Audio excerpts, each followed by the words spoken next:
Welcome back to the channel, guys. In today's news, we finally get the Rav4 plug-in hybrid. They're calling it the Rav4 Prime. What's it all about? I'll see you on the other side, and let's get into it. Unveiled today at the LA Auto Show, the 2019 LA Auto Show, Toyota revs up lineup with new 302 horsepower Rav4 Prime. We knew going into this that this was going to be a very quick variant of the Rav4. We knew it was going to be the fastest in the lineup, but what we didn't know that this is actually going to be the second fastest Toyota in production currently. It's also the most fuel efficient Rav4 ever.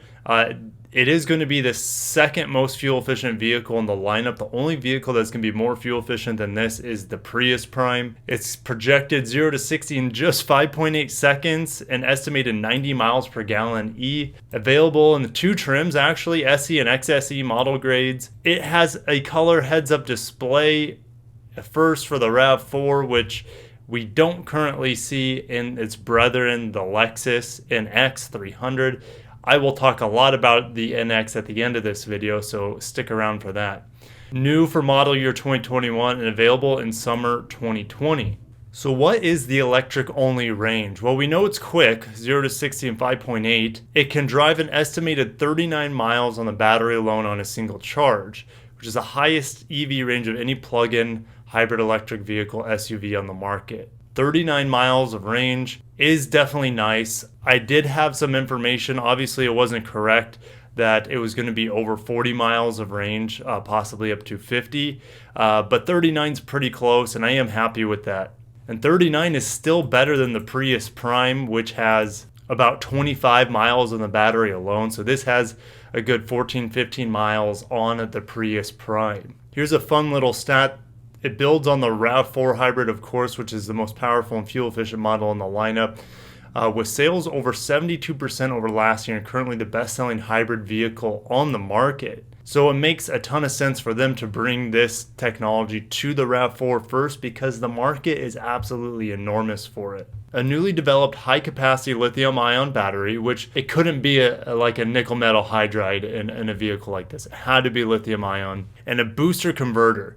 Now, this is something I'm not familiar with. If you guys know a little bit more about EVs, please write in the comments below what a booster converter is. The 2021 Prime Rav4 yields an 83 horsepower jump in total system output over the hybrid, the standard hybrid. And of course, it has the most horsepower in the segment. That comes as no surprise. So if you look here, 5.8 seconds is 2 seconds quicker than the normal Rav4 hybrid, which is already better performing than the non-hybrid. So a huge jump in performance from the plug-in compared to the Rav4 hybrid, and then even compared to the standard version. In a league with luxury performance SUVs that come nowhere near this Toyota's remarkable fuel economy, yes. And so we need to talk about the NX, but not quite yet. And regular gasoline. That's a nice little tip. You're going to be saving a little bit of money there on gasoline as well. If you guys remember back 2006, 2012, Rav4 offered the 3.5 liter V6. That thing was an absolute screamer.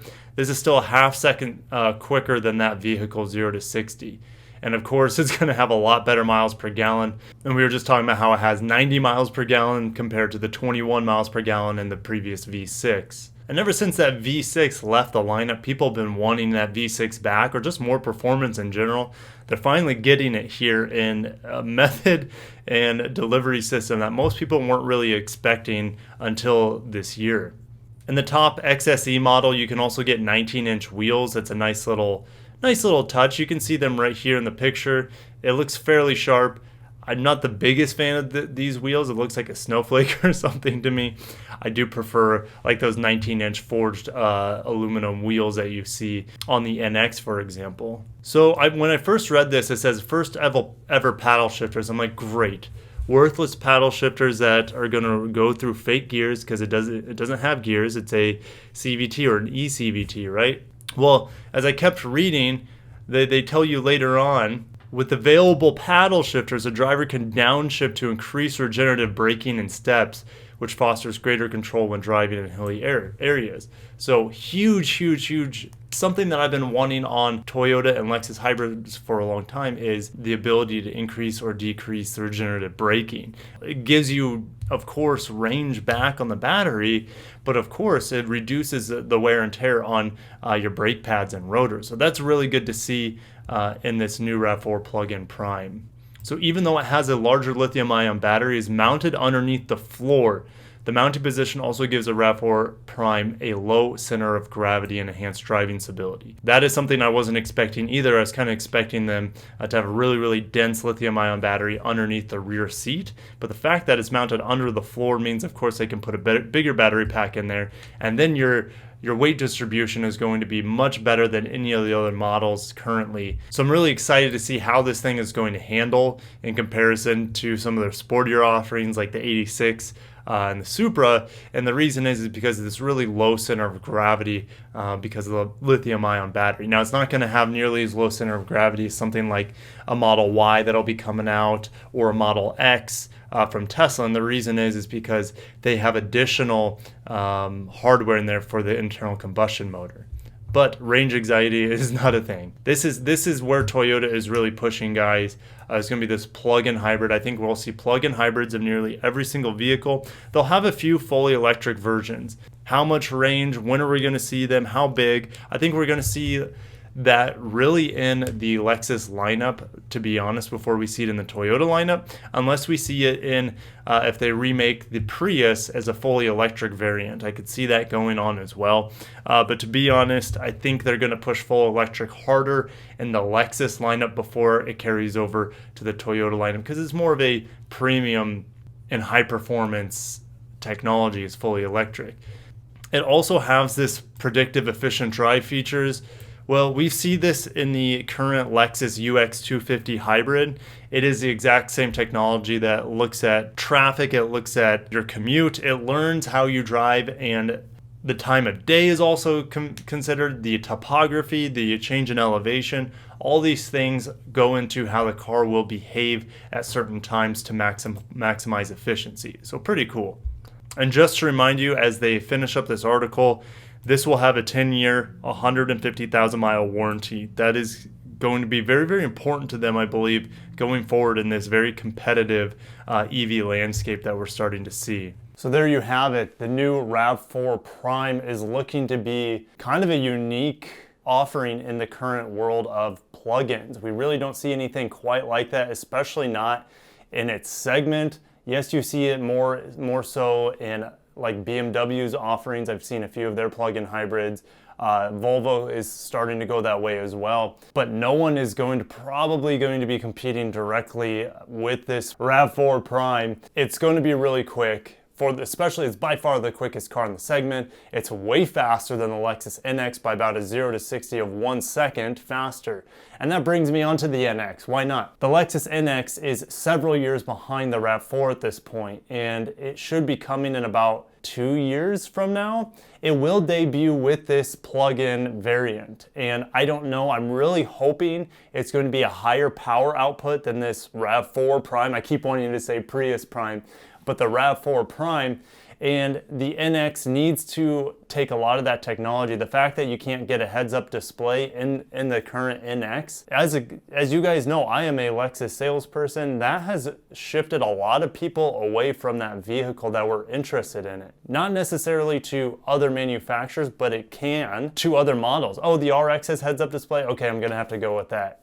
Or, you know, speaking of heads-up display, the GX doesn't have heads-up display, so a lot of people are like, oh man, I can't get it there, okay, I'm gonna have to go with the RX. It's that important to a lot of people. So the fact that the Rav4 is getting it 2 years, or it'll be about a year before the Lexus variant, but still, it's really tough to see, because Lexus, you're expecting it to be cutting edge, top of the line, and then there are lesser, cheaper versions of it in the Toyota lineup that come to market first. So it's really tough as a Lexus enthusiast. You guys know I like Toyota just as much, but the fact that Toyota is getting the technology before Lexus is still hard for me. And I know why they do it. They do it for long-term durability and reliability issues.